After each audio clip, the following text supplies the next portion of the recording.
Hello guys, welcome back to my channel edutainment and मैं हूं स्मिता सिंह, आपकी educator for code 55 human resource management and labour welfare and we are going to study unit 8 the trade unions act 1926। So हमने unit 1 to 7 ख़त्म कर लिया है, हमने proper complete किया विथ फुल एक्सप्लेनेशन। अगर आपने उन सेशंस को नहीं देखा है तो please go through those sessions and videos and for sure you'll get benefited by those videos, right. So वो सारे वीडियोस जो भी मैंने अब तक अपकमिंग सेशंस लाइक जो प्रीवियस सेशंस थे उनमें कराया है आपको यूनिट 1 to 7। सो वो एग्ज़ाम पर्सपेक्टिव से बहुत ही इंपॉर्टेंट है, क्योंकि वो सारे ही जो थ्योरी पार्ट मैं लेकर के आई थी वो थ्योरी वो थे, वो टॉपिक्स वो थे जिनके बेसिस पे क्वेश्चंस पुट अप होते हैं, क्वेश्चंस अराइज होते हैं, राइट। और क्वेश्चंस की किस तरह से फॉर्मेशन होता है उन थ्योरी पार्ट से। बेसिकली थ्योरी के साथ आप थ्योरी से आपका ये दो चीज़ें आपका कंफर्म होता है, क्लियर होती हैं। पहला तो आप थ्योरी की कॉन्सेप्ट को समझेंगे, कॉन्सेप्चुअली स्टडी करेंगे तो आप कभी भी किसी भी चीज़ में धोखा नहीं खाएंगे। आप जिस भी पैटर्न में हैं, जिस भी एग्ज़ाम के लिए प्रिपेयर करने जा रहे हैं, पहले तो आप कॉन्सेप्चुअल स्टडी करेंगे। कॉन्सेप्चुअल स्टडी आप कहाँ से करेंगे? थ्योरी पार्ट से करते हैं, क्योंकि थ्योरी में ही आपको सारी चीज़ें अंडरस्टैंड करने का वे लोग आप अंडरस्टैंड करते हैं, उसके बेस को समझते हैं। और उसकी जब बेस को आप समझते हैं, फिर आप प्रिपेयर हो जाते हैं किसके लिए? एमसीक्यूज एंड पीवाईक्यूज सॉल्व करने के लिए। सो एमसीक्यूज का मेन मोटो ये होता है कि आप एमसीक्यूज तब सॉल्व करें जब आपके पास आपके कॉन्सेप्ट क्लियर हो। एमसीक्यूज को रट्टा मार करके करने से ठीक है, आप फॉर टाइमिंग आपने रट्टा मार लिया, आपको याद हो गए क्वेश्चन, लेकिन वो क्वेश्चन जो क्रैमिंग करके सीखे जाते हैं वो क्वेश्चन हमेशा आपको धोखा दे जाते हैं। जब आप एग्ज़ाम में अपीयर होते हैं, एग्ज़ाम में आप, क्योंकि आपके पास आपने, अगर आप एनटीए की मैं बात कर रही हूँ यहाँ पर, एनटीए बहुत ही अच्छे लेवल का क्वेश्चन अभी कराने लगा है। सो उसके जो क्वेश्चंस होते हैं थोड़े ऐसा नहीं कि बहुत इजी होते हैं, आप इजी आपने पढ़ा और झट से आंसर कर दिया, ऐसा नहीं है। कुछ एक क्वेश्चन आपको इजी मिलेंगे, लेकिन मोस्ट ऑफ द टाइम आपको क्वेश्चन हार्ड ही मिलेंगे। वो क्वेश्चन ये होते हैं कि आपको समझ के उसका आंसर करना होता है। उसके जो ऑप्शंस होते हैं, वो ऑप्शंस आपको सारे ऑप्शंस बिल्कुल सही लगते हैं कि ये भी सही लग रहा है, ये भी सही लग रहा है। अगर आपने नहीं पढ़ाई की होगी तो आपको सारे ऑप्शन सही लगते हैं, राइट। बट आपको मोस्ट अप्रोप्रिएट चुनना होता है उन सारे सही ऑप्शंस में से, राइट। और वो सही आंसर कैसे आपको मिलेगा? जब आप कॉन्सेप्चुअल स्टडी करेंगे। सो आपका थ्योरी को समझना, थ्योरी के कॉन्सेप्ट को समझना बहुत ज़रूरी है, तभी आप क्वेश्चन एग्जाम में सॉल्व कर पाएंगे। जो क्रैमिंग करके जाते हैं, जो रट्टा मार करके जाते हैं एमसीक्यूज का, एग्जाम में वो फिर भूल जाते हैं, राइट। फिर वो कंफ्यूज हो जाते हैं, फिर उनका टाइम वेस्ट हो जाता है कंफ्यूजन में, ये करूँ या इस पर टिक लगाऊं, उस पर टिक लगाऊं, टाइम वेस्ट होता है, प्लस वो क्रैक भी नहीं कर पाते हैं। तो हमें क्या करना है? हमें क्वालिटी क्वांटिटी सबको मेंटेन करके चलना है, क्वालिटी स्टडी करनी है in terms of theory, in terms of conceptual study. And quantity का है कि क्वांटिटी आप जब नंबर ऑफ क्वेश्चंस को कवर अप करेंगे, आप डेली के कम से कम 50 क्वेश्चन, क्योंकि अभी एग्ज़ाम अभी आने वाले हैं, एग्ज़ाम का डेट अनाउंस हो जाएगा जल्दी। मोस्ट एक्सपेक्टेशन है कि एग्ज़ाम जुलाई एंड या फिर अगस्त फर्स्ट वीक से स्टार्ट हो जाए, राइट। सो अभी आपके पास देखा जाए तो कुल 1 महीना है, 1 महीने का टाइम है आपके पास, आप 1 महीने में से तैयारी कर सकते हैं। तो इन 1 महीने में थ्योरी पार्ट के साथ साथ, थ्योरी का रिविजन करने के साथ साथ आपके पास है एमसीक्यूज को सॉल्व करना। सो ज़्यादा से ज़्यादा, जितना ज़्यादा आप एमसीक्यूज को कवर अप कर पाएंगे, जितना ज़्यादा सॉल्व कर पाएंगे, वो आपके लिए अच्छा रहेगा, राइट। सो इस पे बिल्कुल फोकस रहिएगा। हम सेशन को आगे बढ़ाते हैं। ये हमारा यूनिट 8 का आज पहला सेशन है। कंटेंट्स में बता देती हूँ मैं क्या क्या आपको कंटेंट्स पढ़ने हैं। पहला देखेंगे द ट्रेड यूनियंस एक्ट 1926 के बारे में जानेंगे। दूसरा है the industrial employment standing orders act 1946 के अंदर क्या क्या बातें की गई हैं, क्या प्रोविजंस हैं इसके अंदर, देखेंगे।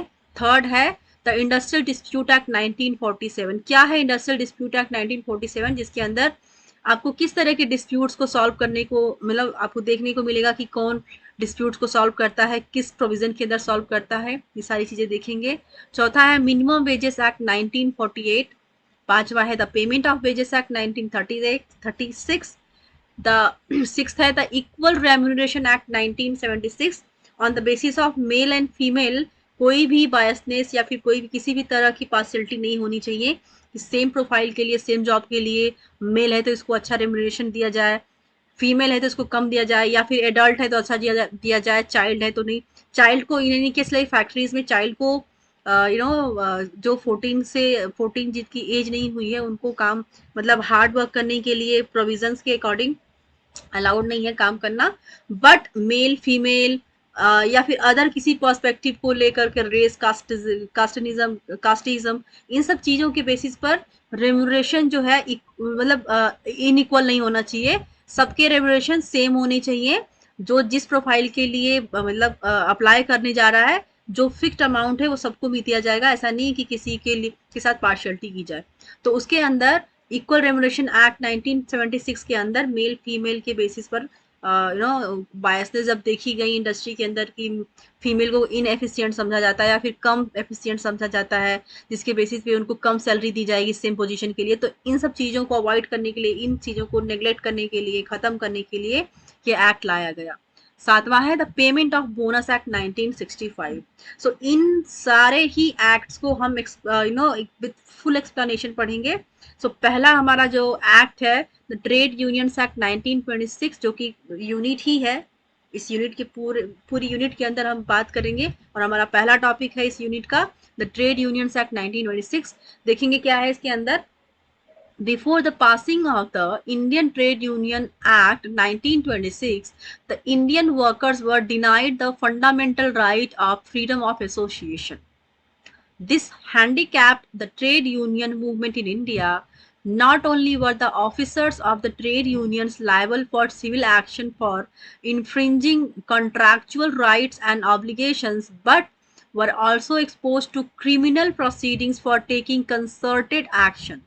The right to strike and lockout were ultimately recognized in India directly under the provisions of the Indian Trade Disputes Act 1929 and later under the Industrial Disputes Act 1947.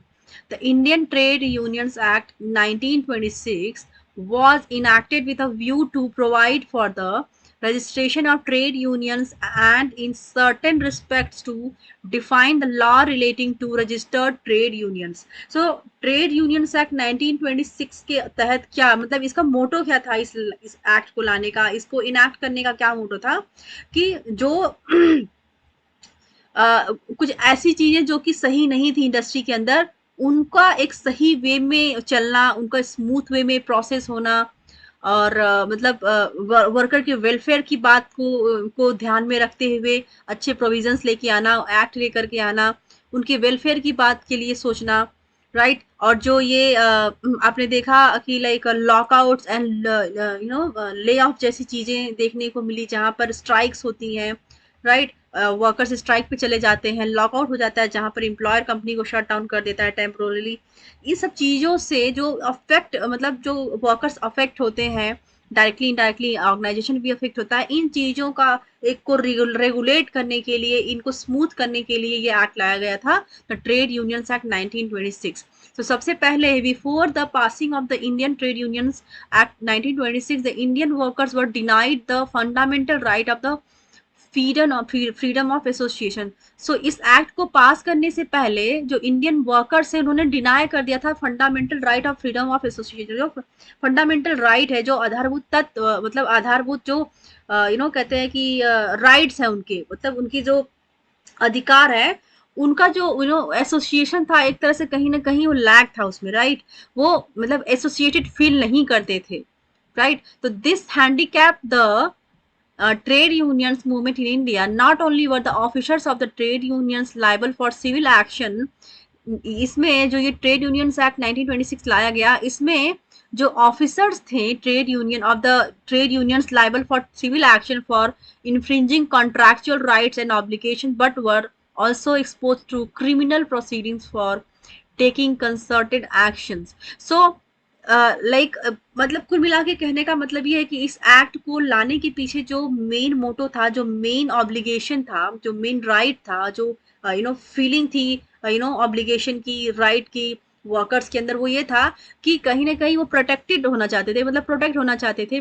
Organisation को, इंडस्ट्रीज को protect करना और protected होना बहुत ज़रूरी था उस time period में कि लाइक अननेसेसरी स्ट्राइक हो जाना, लॉकआउट्स होना, right, under the provisions of the Indian Trade Disputes Act 1929 सो ये जो लॉकआउट्स एंड स्ट्राइक जैसी चीजों को खत्म करने के लिए कौन सा प्रोविजन लेकर के आया गया, that was Indian trade disputes act 1927, और बाद में ये जो एक्ट था वो अपग्रेड होकर के 1947 में लाया गया, और 1947 जो ट्रेड डिस्प्यूट्स एक्ट 1929 है उसके बाद लाया गया इंडस्ट्रियल डिस्प्यूट एक्ट 1947।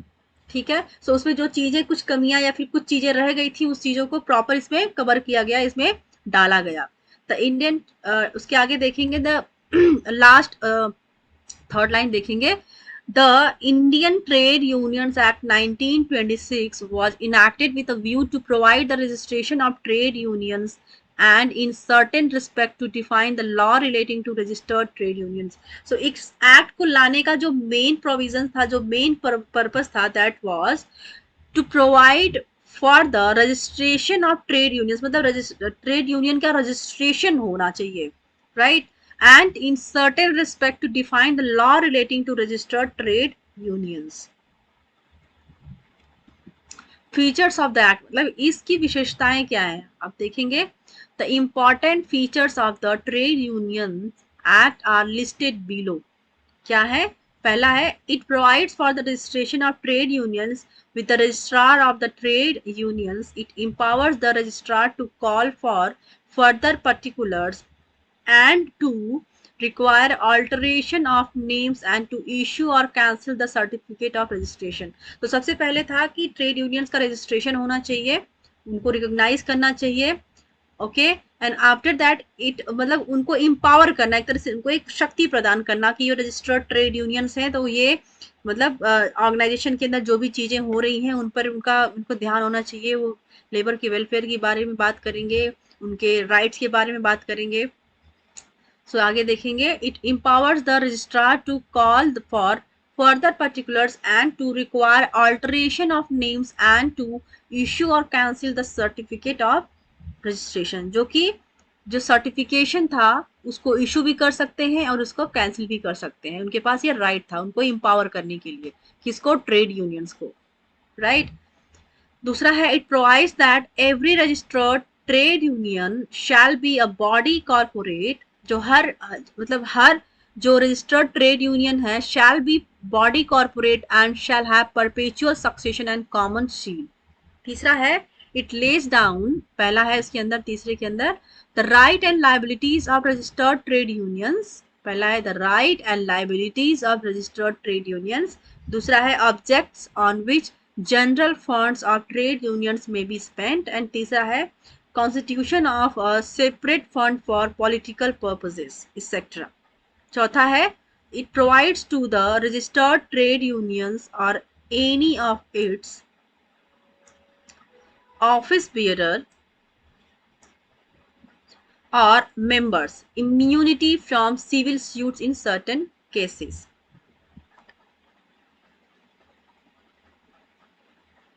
सो जो ऑफिस बियरर है ट्रेड यूनियंस के और या फिर जो मेंबर्स हैं उनको इम्यूनिटी प्रोवाइड करना from civil suits in certain cases, कुछ केसेस में उनको इम्यूनिटी प्रोवाइड करना।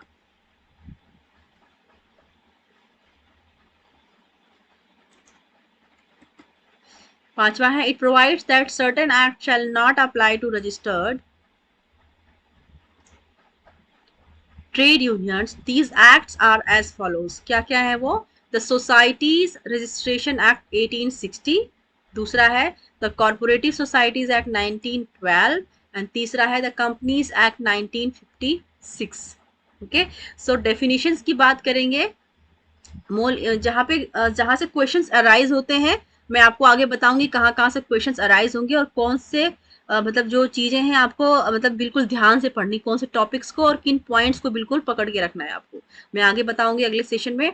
सो अभी आज के लिए इतना ही, नेक्स्ट सेशन में हम जो भी हम सेशंस करेंगे, जो भी हम टॉपिक लेंगे उसको अच्छे से पढ़ेंगे, और अगेन फुल एक्सप्लेनेशन के साथ मैं जो भी क्लासेस कराती हूँ वो फुल एक्सप्लेनेशन के साथ हर टॉपिक को मैं बताती हूँ, जहाँ पर मुझे लगता है कि इस बात पे ज़्यादा फोकस करना चाहिए वहाँ पे मैं ज़्यादा फोकस करती हूँ, और जहाँ पे लगता है कि मुझे बताना चाहिए आपको कि यहाँ पर इस टाइप के क्वेश्चन, इस टॉपिक से इस टाइप के क्वेश्चन अराइज होते हैं या फिर क्वेश्चन आ चुके हैं, ये सारी चीज़ों पे मैं आपको हमेशा बताती रहती हूँ, पॉइंट आउट करती रहती हूँ।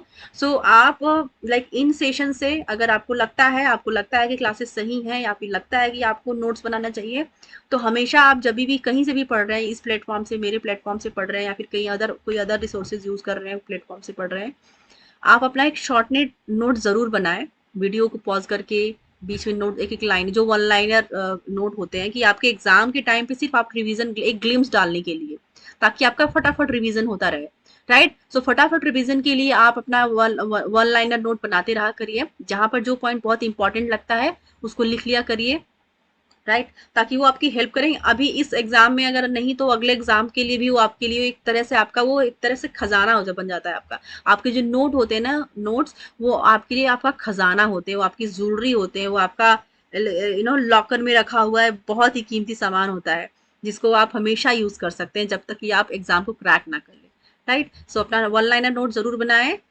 और ऐसे ही पढ़ते रहा करिए, और ऐसे ही सपोर्ट करिए। एंड आप मुझे अगर कहीं पे भी लगता है कि कहीं पे लैग कर रही हूँ, कोई कमी है पीपीटी में, कंटेंट में, टीचिंग स्टाइल में, anything, if you are finding anything inappropriate, then please do let me know, I will work on that, and for sure जो भी कमेंट्स आप देंगे उस पर मैं बिल्कुल हैप्पी रहूंगी, चाहे वो अच्छे हों या फिर बुरे हों, right. So thanks for coming to watch my videos, and thank you very much.